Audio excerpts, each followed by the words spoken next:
Local police officers face serious consequences tonight. They're behind bars weeks after a man died while in custody at the Clayton County Jail. The Georgia Bureau of Investigation says 38-year-old Terry Thurmond was involved in a struggle with officers and was tased before being taken to a hospital where he died. Atlanta News First reporter Rachel Aragon has the story.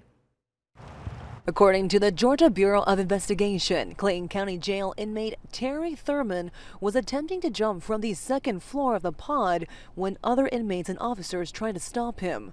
The state says the 38-year-old inmate struggled with officers for an extended period of time and was tased.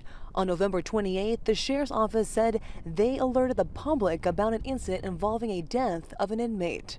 The chief deputy saying in a statement it was then that GBI was brought in to investigate, adding, quote, "While the criminal aspect of the investigation is still under review by GBI, an administrative investigation was handled by the sheriff's office internal affairs unit as to whether policies and procedures were followed.